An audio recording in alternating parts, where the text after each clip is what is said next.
The borrow forever myth. What rich people actually do.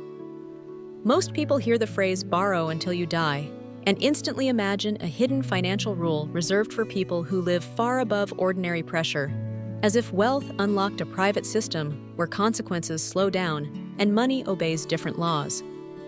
The phrase sounds powerful because it seems to challenge everything most people were taught from childhood. Work hard, save carefully, avoid debt, and one day life might become stable. Then suddenly this phrase appears and suggests that the wealthiest people may have built their lives using the exact opposite logic. That emotional contrast is why the phrase spreads so quickly. It sounds cinematic, rebellious, and intelligent all at once. It creates the image of people who never need to sell anything, never interrupt growth, and somehow continue moving through life while their assets keep expanding quietly in the background. But behind that dramatic image is something far less mysterious. Wealthy people do not begin with borrowing, they begin with ownership. Before leverage appears, something valuable usually already exists underneath it. That could be a business producing dependable income, real estate collecting rent, or investments that have grown steadily over many years. Borrowing usually comes after stability, not before it. That order matters because debt sitting on top of strength behaves very differently than debt sitting on top of uncertainty. When a valuable asset is sold, several consequences arrive immediately. Taxes may appear. Ownership becomes smaller. Future growth stops on the portion that was sold. Borrowing against an asset can delay those consequences because the owner keeps the asset while unlocking temporary liquidity. Cash becomes available without shutting down the machine, still creating long-term value. That is why borrowing often looks elegant from the outside. But elegance and safety are not the same thing. Every loan introduces pressure. Interest exists. Terms exist. Deadlines exist. If the asset weakens or income slows, that pressure becomes louder very quickly. Wealthy households survive leverage because they usually expect difficult seasons before they borrow. They assume markets can fall, rates can rise, business can slow, and outside conditions can change suddenly. This is why the phrase borrow forever is incomplete.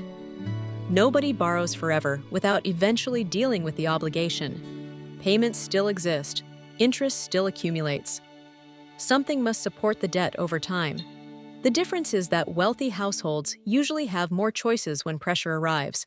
They can refinance, restructure, draw from cash flow, or wait for better timing before selling assets. Timing is one of the quiet advantages serious wealth creates. Ordinary households often think month to month because life forces them to. Bills arrive monthly, salaries arrive monthly, pressure arrives monthly. Wealthier households often think in decades. They ask whether selling now interrupts compounding later, whether delaying taxes improves long-term growth, and whether patience creates stronger choices years ahead. This is where many people misunderstand the strategy. Someone hears that a billionaire borrowed against stock and suddenly assumes borrowing itself must be brilliant. Then unstable debt gets mistaken for intelligent structure. Credit card debt is not elite liquidity. A fragile loan attached to uncertain income is not wealth planning. It is risk wearing sophisticated language. The wealthy usually study what supports the debt before celebrating what debt can provide. Can rental income survive vacancies? Can business revenue survive a weak quarter? Can investments remain diversified during a downturn? Stability matters because leverage punishes panic faster than almost anything else in finance. And panic begins emotionally before it appears financially. Debt changes how people sleep. Even wealthy people feel pressure differently when markets fall, while obligations remain active. That is why disciplined borrowers usually keep more liquidity than outsiders expect. Cash reserves are not only financial tools. They create emotional breathing room, and breathing room protects judgment when headlines become uncomfortable. Taxes also create confusion. Borrowing is often described as if it permanently removes taxation, but that is false. Taxes are usually delayed, sequenced, managed, or reduced through legal planning. Eventually, assets move, gain surface, or estates settle. Wealth does not erase mathematics. It manages sequence. That sequence matters because sequence protects compounding. If an asset continues growing while borrowed liquidity solves as a short-term need, the asset may outgrow the cost of the debt. But if borrowing costs rise too fast, comfort disappears quickly. Numbers must remain disciplined for the system to keep working. This is why real wealth often looks boring behind closed doors. Public images show luxury and confidence, but the systems underneath are usually ordinary. Meetings, trust documents, tax reviews, insurance layers, lending agreements. Conservative conversations repeated quietly over time. Boring systems often protect dramatic wealth. So what should regular people actually learn from this? Not borrowing first. Preparation first. Build assets before leverage. Protect cash flow before complexity. Reduce fragile debt before admiring sophisticated debt. Understand your numbers before copying anyone else's financial language. Debt magnifies whatever already exists. If discipline exists, debt can expand opportunity carefully. If confusion exists, debt magnifies confusion immediately. That is why wise investors often ask one quiet question before borrowing: does this create more flexibility later or less? A strong financial move usually increases future choices. A weak move often creates temporary excitement followed by tighter breathing and fewer options. The phrase "borrow until you die" sounds rebellious, but actual wealth usually behaves patiently, legally, quietly, and repeatedly. What looks like a shortcut from outside is usually the visible result of a very long road built slowly through ownership, patience, risk control, and emotional discipline. Assets were accumulated carefully. Cash flow was protected deliberately. Taxes were planned legally. Emotions were managed quietly.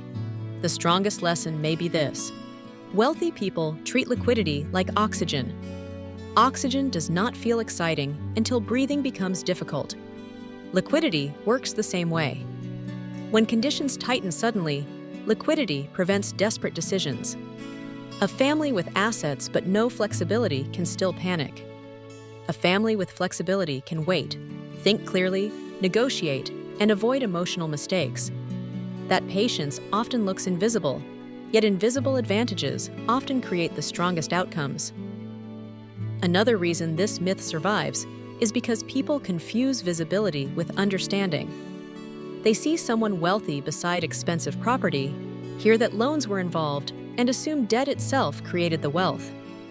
In reality, debt often arrived after years of discipline had already created credibility. Lenders respond differently when someone already controls stable assets, proven records, and predictable strength. That difference matters because borrowing is priced according to confidence. Stronger foundations usually receive cheaper money. Lower rates create room for strategy, while higher rates remove room quickly. Two people may borrow the same amount, yet one feels flexibility while the other feels pressure, because the underlying conditions are different. This is why wealthy households often move slowly even when they could move fast. Patience improves clarity. Restraint protects capital. Timing often matters more than excitement. The quiet discipline behind wealth also includes saying no when an opportunity looks impressive, but weakens stability underneath. Many fortunes survive because owners reject deals that create noise without durable value. They understand that protecting downside often matters more than chasing upside. A stable balance sheet gives confidence during uncertainty, while fragile leverage turns ordinary market swings into emotional emergencies. That is why serious money often appears patient during moments when everyone else feels urgent. Calm analysis, slower decisions, and respect for margins create resilience, and resilience keeps financial choices rational when conditions suddenly become uncomfortable for everyone watching from outside for years. If this sharpened how you think about wealth, subscribe, watch the next video, and if you are serious about building stronger financial results, click the link below and get yours now.